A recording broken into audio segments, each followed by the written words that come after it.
Chers amis, frères et sœurs, bonjour. Ça le fait. Alléluia. Bon Dieu est bon. Je suis content ce matin de voir mon bien-aimé frère Patrick. Va tout bien? Amel. Alléluia. En bénédiction à tout le matin. Pièce côté. Chez moi, tu as raconté les mots. Frères et sœurs, nous sommes contents d'être aujourd'hui dans la maison de Dieu. Pas vrai? Dieu a veillé sur nous.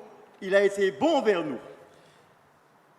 En arrivant ici, à Saint-Christy, je demandais à mon ami Charles de me remplacer. Vous savez, je fais toujours une tentative. Hein. S'il passait, hein, Charles. Il m'a dit, bon, Georges, eh bien, il aurait fallu que tu arrives à l'école du sabbat pour me remplacer, pas vrai? Je lui ai dit, mais malheureusement, ce soir, ils vont en retard. Alors, fais un geste pour moi. J'ai insisté, mais niet, il n'a pas passé.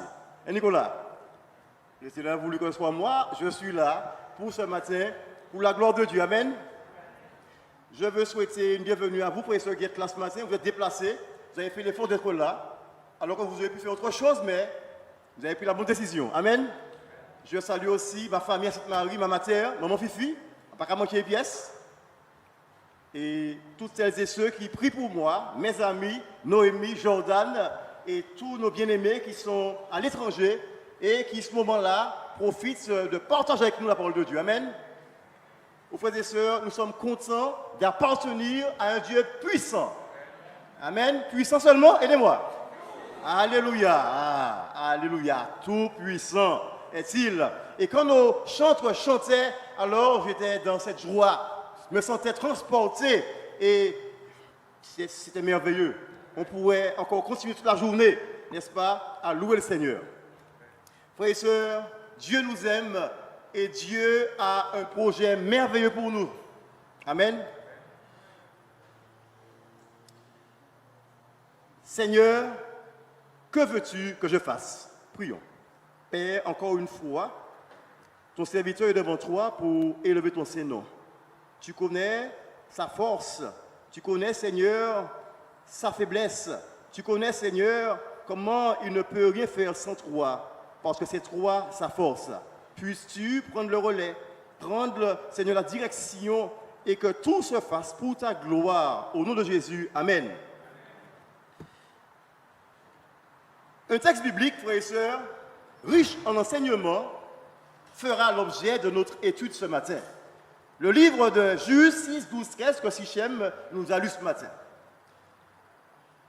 Mais avant de nous plonger dans ce texte-là, nous allons essayer de revoir le contexte.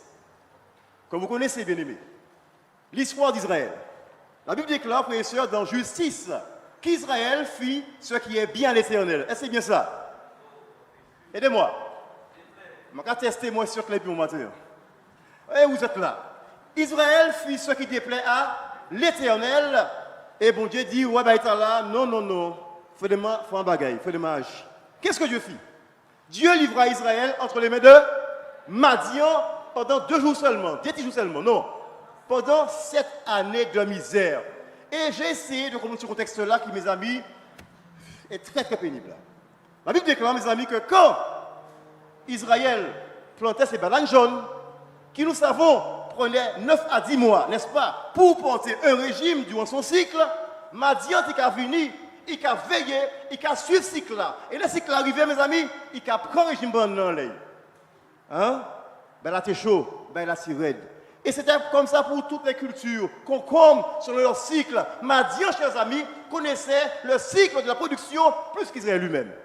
Parce qu'il venait, Sichem, il faisait quoi? Il ravageait comme des sauterelles. Et la Bible déclare, mes amis, qu'il était comme une foule nombreuse, comme des sauterelles. Il prenait avec lui Amalek, il prenait avec lui les fils d'Orion. Il dit qu'à descendre, il dit qu'à craser, il dit qu'à ravager Israël. Israël avait peur. Pas vrai, Nicolas? Il avait peur. Israël avait peur. Gédéon avait peur. Tout le monde avait peur. Et qu'est-ce qu'il faisait, mes amis? Il se cachait. Où ça? Aidez-moi. Dans les montagnes. Où encore? Dans les cavernes. Dans les rivières. Partout qu'il y avait un petit trou comme une souris. Israël a flippé. Israël paie. Parce qu'Israël avait fait ce qui est mal aux yeux de l'Éternel. Et Dieu avait livré Israël entre les mains de Madian. Pendant combien de temps? 7 années de misère. Il n'a pas été facile, mes amis. Des fois, les nous 2-3 jours, nous ne pas manger, fruits de la panière, nous a rappelé, mais imaginez 7 ans L'ennemi qui a dansé en l'or comme ça, avant de planter un grain de poids, un Claudine, ils apparaissent ça. Mes amis, Israël dans la misère pleure. Israël dans la misère crie. Et qu'est-ce qu'Israël fait, mes amis? Il crie à l'Éternel. Bon Dieu, fais un pareil par moi parce que ma carrière misère. Comme pour nous, mes amis, quand nous sommes en difficulté, nous devons crier à qui est à l'Éternel. Amen. Et je sais que je crie à l'Éternel, béni soit l'Éternel, je suis heureux. Même si je n'ai pas mangé un livre pain gros, c'est ça, mais au moins me rattraper un petit lamine pour que je me Amen. Parce que l'Éternel entend les cris. L'Éternel a un regard favorable vers ceux qui crient à lui. Amen. Béni soit l'Éternel. Frères et sœurs, l'Éternel a entendu les cris. Et qu'est-ce que Dieu a fait? Dieu envoie un ange. Mais Dieu vient lui-même. Alléluia. Pas vrai? Mais Dieu ne voit pas un ange si j'aime. Dieu vient lui-même.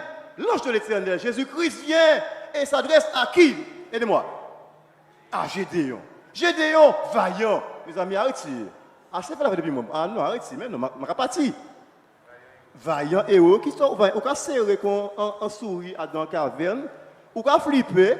Chris Capron. Ou stressé. Ou qu'à pleurer. Parce qu'on a pas un fourment. Pressoir. Ou qu'à crier. Ou vaillant. Mais non, pas ni vaillant là. Pas ni pièce vaillant là. Ou paix. C'est paix ou paix. Pourtant, mes amis, Dieu appelle qui?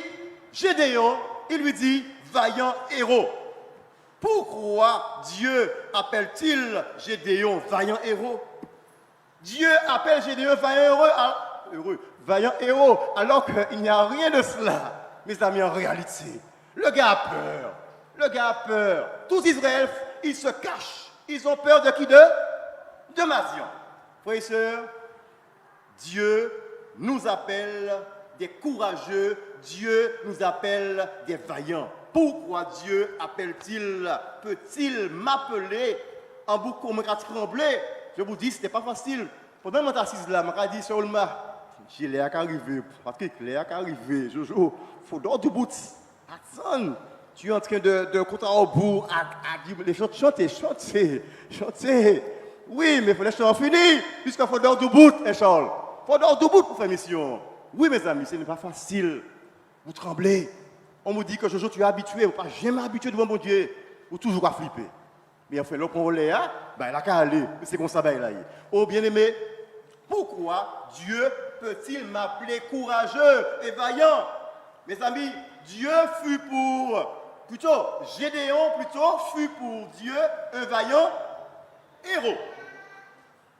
David fut pour Dieu, aidez-moi, l'homme selon son cœur. Moïse fut appelé le libérateur. Abraham fut appelé l'ami de Dieu.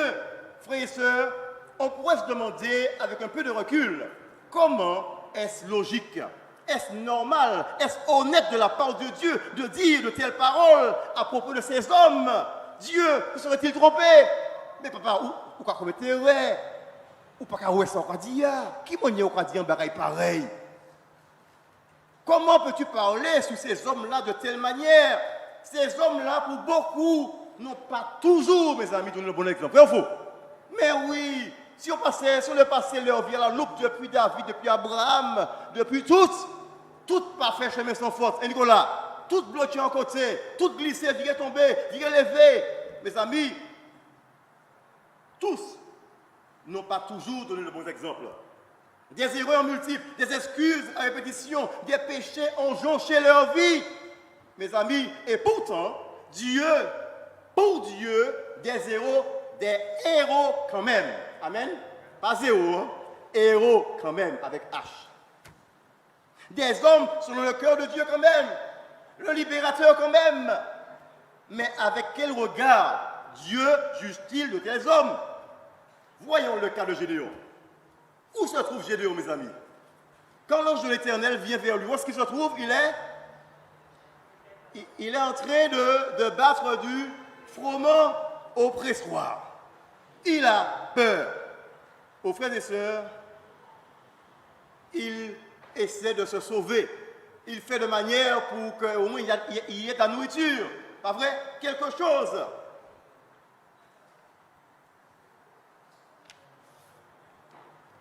Et quand Dieu s'adresse à Gédéon,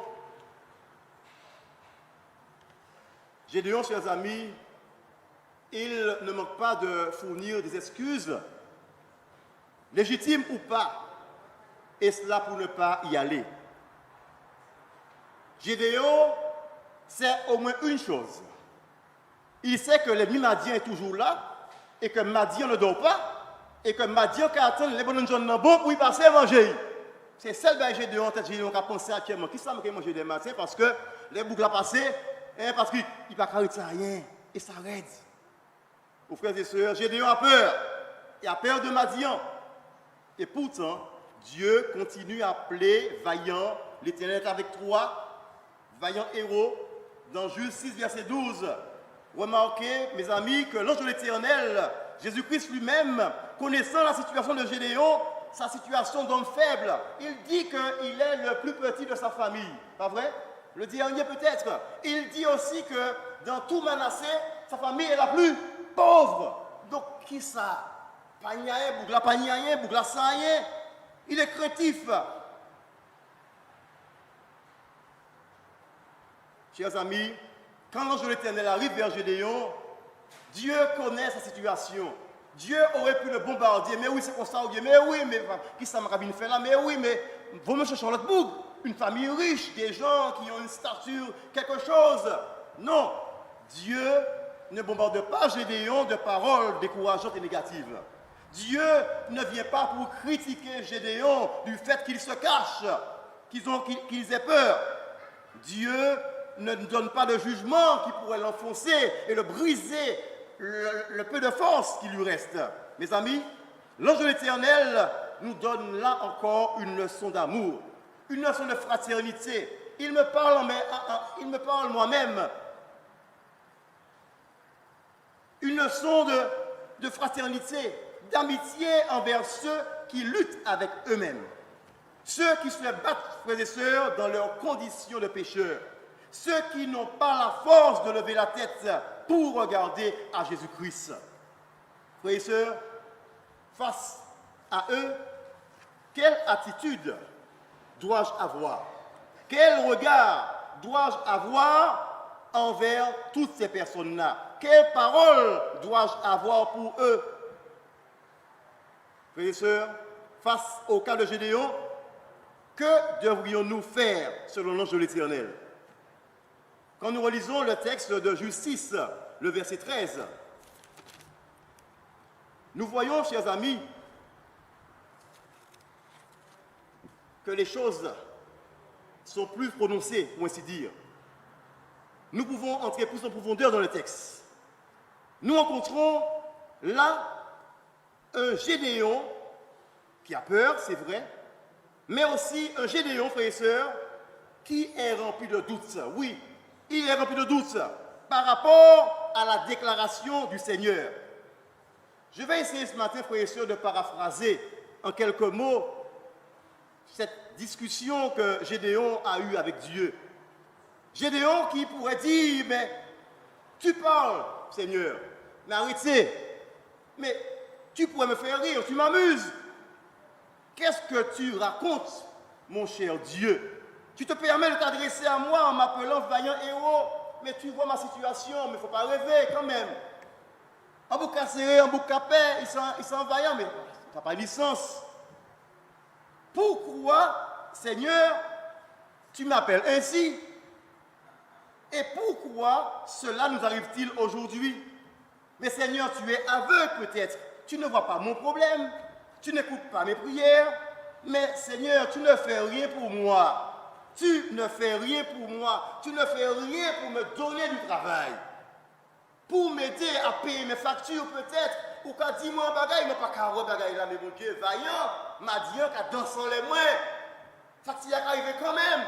Et m'a qu'à remiser, m'a pas qu'à arriver, je me debout, papa. Tu ne fais rien pour me donner une voiture, pour m'aider à payer mes factures, pour régler mon problème de santé. Que fais-tu, Dieu, à Dieu, si tu es avec moi, comme tu le dis si bien, pourquoi tant de galères dans ma vie? Frères et sœurs, n'est-ce pas de telles questions que nous posons souvent à Dieu, les noix dans des barrières difficiles? Ça nous arrive, ça m'arrive, bien-aimé, à tous ce matin. Nous bombardons Dieu de questions, de murmures, de plaintes, nous pas qu'à jouer, et puis bon Dieu, nous qu'à danser en l'air bien souvent. Et pourtant, Dieu reste calme et gentil envers nous. Dieu ne rend pas coup pour coup, mais plutôt me donne des paroles d'encouragement. Amen. Parce que Dieu me connaît, parce que Dieu m'aime. Même quand on a bombardé, il m'aime quand même. Parce qu'il a eu ses souffrances, des fois qu'il n'a pas poussé moi à dire n'importe quoi. Mes frères et sœurs, j'aime le texte de Juge 6, verset 14. Ce texte me dit simplement que l'Éternel se tourne vers Gédéon.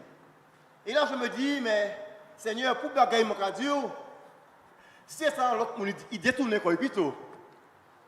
Et ça me rassure, je me dis que peu importe ma situation, peu importe ce que je peux dire à Dieu, qu'importe les plaintes, peu importe les choses qui soient plus dures, mais l'Éternel a encore cet amour pour se tourner vers moi. Amen. Et même si le monde entier se détourne de moi, pas de problème, l'Éternel se tourne vers moi. Alléluia. Et ça me donne de la force. Oh, formidable Dieu nous avons. Extraordinaire Dieu.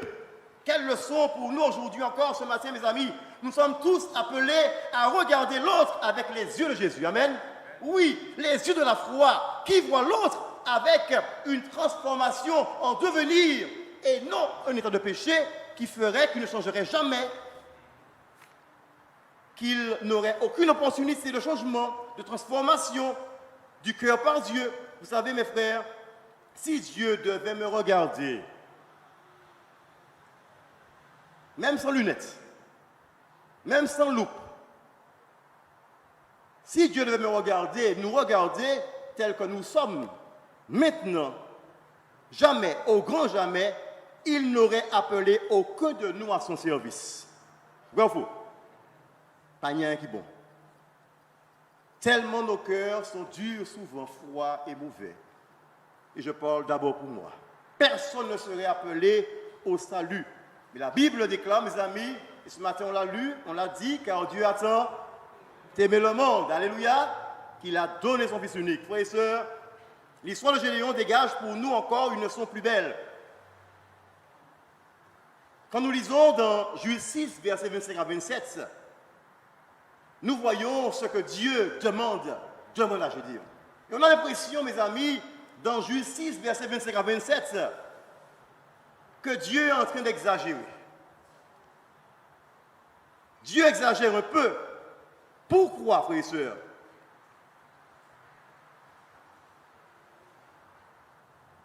On pourrait dire, mais Dieu, arrête.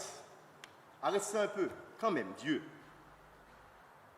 Tu veux me poser des problèmes, mais sois sérieux. Tu m'appelles vaillant héros, oui. Mais j'aurais préféré plutôt que tu me donnes un certain pouvoir et que je me mette devant Madian et que flap flap Madian peut faire tomber, renverser. Tu peux faire ça, Dieu.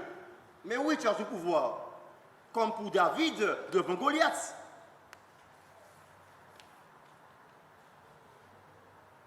Frères et sœurs, les voix de Dieu ne sont pas nos voix. Et ses pensées autres que les nôtres. Sa manière d'agir est bien différente. Souvent, nous voulons que Dieu fasse comme nous le voulons, voit comme nous le voyons et pense comme nous, mais ce n'est pas souvent le cas. Et nous voilà souvent déçus de Dieu. Pourtant, dans nos prières, frères et sœurs, quand nous prions, qu'est-ce que nous disons à Dieu? Que ta volonté soit faite. Je pense que quand on dit ça, ben, tout est là, belle. Hein? Il n'y a plus à ajouter, comme on dit, pas d'objection. Tout est OK? Mais oui, Seigneur, moi laisse ça, moi laisse ça, mais en réalité, il faudra arriver là. Dis ça ou les, dis tout quoi ou les, river, sauter, danser, dis tout ça ou les, dis, mentir le monde entier, mais obligé à aboutir à partir de là, quand ta volonté soit. Et l'on dit ça, ça veut dire, bon Dieu, fais affaire. Ou tout vraiment dire, qui ou pas ta volonté soit faite. Mais souvent nous avons dit, Élise, mais tu nous pas dit ça, hein? Puisque madame peut-être, mais bon Dieu, ça c'est bien. Merci, mais quand on dit ça, mais vous savez, femme baille pas moi. Pas fait pour l'auto tellement, mais faites à moi, hein, puisque vous ça savent. Quand nous avons dit, vous ça savent. Oh frères et sœurs, Dieu avait appelé Gédéon. Et quelle fut sa première mission? Est-ce que c'était livrer bataille à Madian? Non, mes amis. C'était cela. Quand Dieu appela Gédéon, est-ce que c'était pour qu'il aille d'abord détruire Madian? Qu'est-ce que nous voyons dans les textes précédents, mes amis? Oui, nous comprenons que Dieu avait cette mission de sauver Israël. Mais il y avait un travail à faire avant, et Nicolas. Il n'y avait pas à faire avant. Non, ce n'était pas encore d'aller à Madian, encore de se battre contre Madian. La première mission de Gédéon, frères et sœurs, fut à l'intérieur de chez lui. Amen. Est-ce que nous sommes d'accord, mes amis? Oui, chez lui. Dans sa famille, dans sa maison, dans la maison de son père. Justice, verset 25 à 26, nous le déclare fortement. Sa première mission, frères et sœurs, c'était de détruire simplement un autel érigé en l'honneur de Baal. Justice, verset 25 à 26. Détruire un autel érigé en l'honneur de Baal.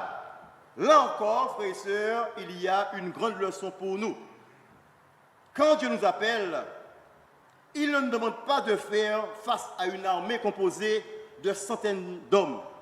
Si nous ne lui avons pas d'abord obéi en détruisant nos autels chéris que nous chérissons dans notre maison. Frères et sœurs, souvent nous voulons faire de grandes choses pour Dieu. Nous voulons accomplir des merveilles pour Dieu. Nous voulons, frères et sœurs, accomplir des choses élevées pour Dieu. Nous voulons parcourir les mers, parcourir les océans, le monde entier pour servir Dieu, alors que tout près de nous, à quelques centimètres, à quelques pas de chez nous, il y a une personne qui a besoin de Dieu. Amen. Et nous ne pouvons pas changer sa pièce. Nous ne pouvons pas jamais oui. Bien-aimés, saisissons aujourd'hui toutes les occasions, petites ou grandes, pour présenter notre Dieu qui sauve encore aujourd'hui. Frères et sœurs, Gédéon ne se retient pas de faire la volonté de Dieu, et ce, en dépit des circonstances désastreuses qu'il risquait de subir. Son père et les gens de la ville. Mes amis, face à l'appel de Dieu, pour nous, de manière personnelle, quels sont les autels que Dieu nous demande de détruire? Une question personnelle que chacun devrait répondre pour lui-même. Quels sont les autels, Jojo, que Dieu t'appelle à détruire dans ta vie, qui te tirent vers le bas, qui ne te permet pas d'avoir une vraie relation sincère et constante avec Dieu? Quels sont ces autels? Chacun devrait réfléchir pour lui-même, et moi le premier. Quels sont ces autels que nous nourrissons, que nous caressons, que nous chérissons voilà, depuis des années et qui nous empêchent de vivre une relation sincère et vraie avec Dieu? Quels sont ces autels, mes amis? Ces autels peut-être de disputes, de conflits, de rancune, ces autels de critiques envers ceux qui font de leur mieux pour servir Dieu. Ces autels où l'on se considère meilleur que l'autre, plus fidèle, plus sauvé, plus près du Seigneur que l'autre, qui est lui mauvais, infidèle, perdu, irrécupérable et très loin du Seigneur par rapport à nous qui sommes plus près. Frères et sœurs, quel est aujourd'hui mon autel auquel je suis fermement attaché, malgré les nombreuses recommandations du Seigneur? Ô bien-aimés, Dieu me demande de m'en débarrasser, de les arracher, de les détruire, de les renverser, comme l'a fait Gédéon. Quel est cet autel qui, tôt ou tard, me coûtera très cher, très cher. Frères et sœurs, Dieu nous demande, nous supplie, aujourd'hui, pas demain, aujourd'hui, de les arracher de notre vie, car c'est pour chacun de nous une question de vie ou de mort.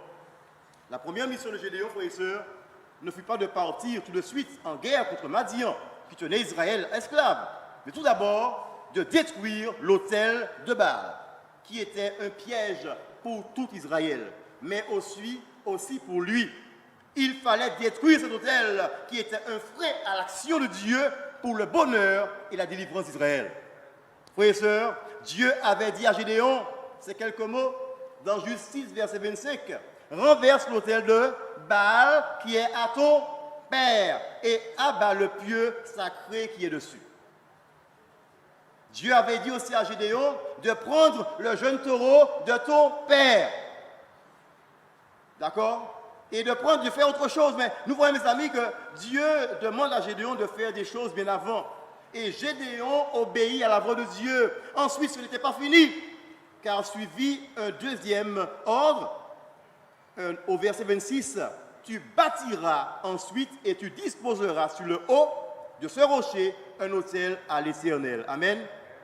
Bien-aimés, il ne suffit pas de détruire ces autels qui nous tirent vers le bas, mais aussi d'obéir à la voix de Dieu qui nous demande d'ériger dans notre vie, dans notre cœur, un autel à sa gloire. Amen. Un autel en son honneur. L'autel de l'obéissance, l'autel de la soumission à sa parole, un autel consacré au Dieu véritable.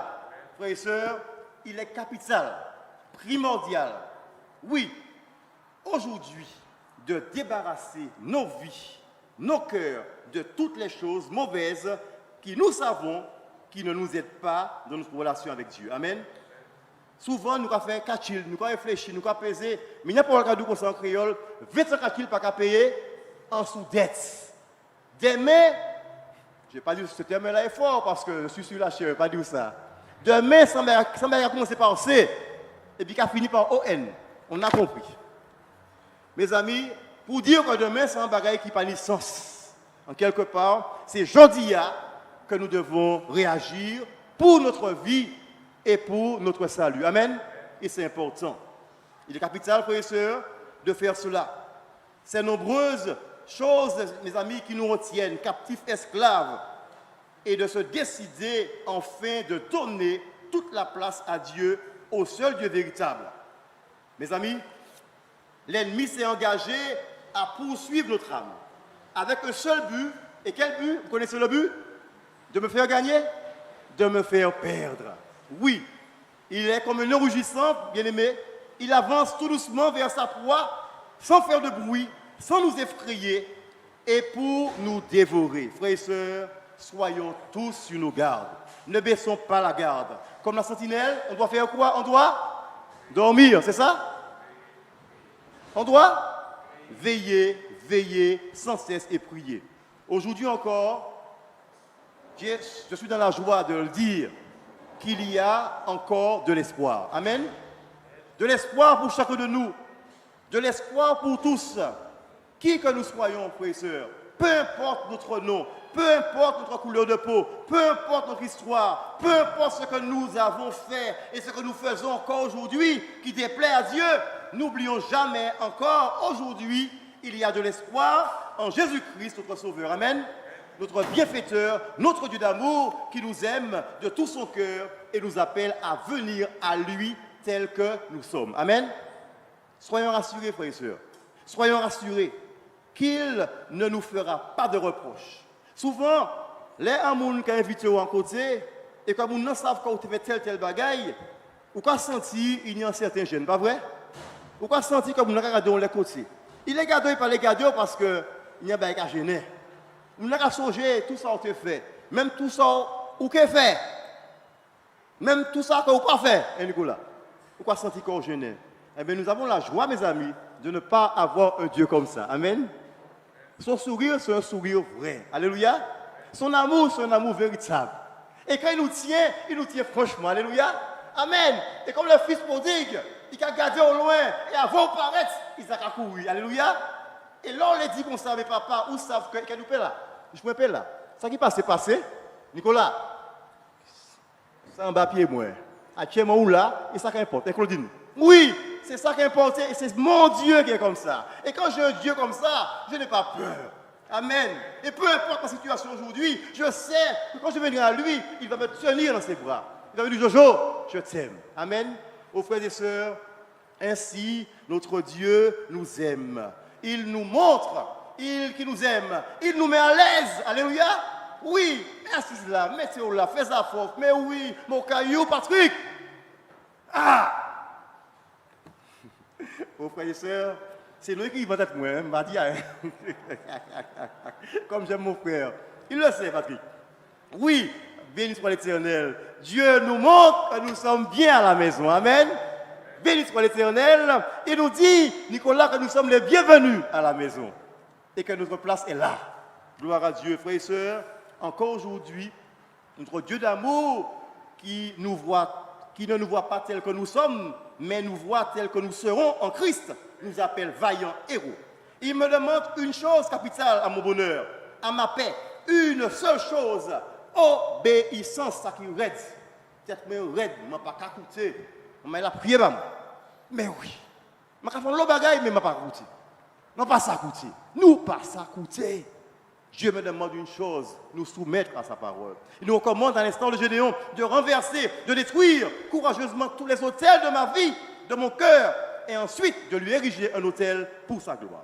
Et bien aimés, frères et sœurs, prenons chacun de nous ce matin, et nous finissons par ces paroles, bien aimés,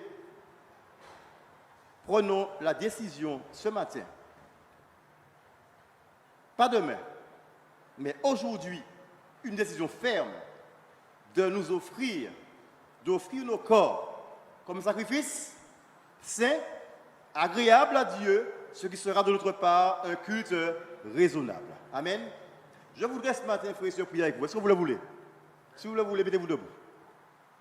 Nous allons prier. Nous allons demander à Dieu une prière de consécration et ensuite nous allons terminer. Père éternel, nous sommes contents ce matin. Nous sommes heureux ce matin parce que si on était venu ce matin avec un cœur triste, un cœur qui avait peur, un cœur dans la crainte, un cœur découragé, un cœur qui, face à notre situation, ne voyant aucun espoir, là, ça a changé. Ce n'est plus la même chose. Alléluia. Parce que nous sommes face à un déploiement de ton amour, un déploiement de ta miséricorde, un déploiement, Seigneur, de ta grâce envers nous, un Dieu qui nous aime, un Dieu qui nous dit, écoute, il y a encore de l'espoir. Amen. Il y a encore de l'espoir. Tu demeures encore pour moi ce vaillant héros comme dès le début. Rien n'a changé. Tu dois seulement croire en moi, me faire confiance et me laisser habiter dans ta vie. Car je crois en toi, oh Dieu, tu crois en nous alors que souvent nous ne croyons pas en nous-mêmes. Tellement nous nous sentons détachés de toi. Mais encore, Seigneur, ton amour nous attire. Ta grâce, Seigneur, nous tient. Et nous sommes contents, Seigneur, de savoir que tu nous aimes et que, Seigneur, tu es encore prêt à opérer dans nos vies un grand miracle. Seigneur, merci de ton amour. Merci, Seigneur, de faire pour nous ce que nous pouvons faire nous-mêmes, Seigneur. Souvent, nous essayons et nous ratons le but. Seigneur, nous voulons encore ce matin te prendre au mot et te laisser briser en nous ce qui n'est pas de toi, afin de faire de nous, Seigneur, des enfants fidèles, des enfants sincères, des enfants qui veulent encore faire un pas nouveau avec toi. Seigneur, bénis-nous ce matin, remplis-nous de ta grâce, fortifie-nous, viens au secours de nos faiblesses et donne-nous du courage et de l'espoir en toi et de rester fidèles attachés à toi. Nous t'en prions, au nom de Jésus. Amen.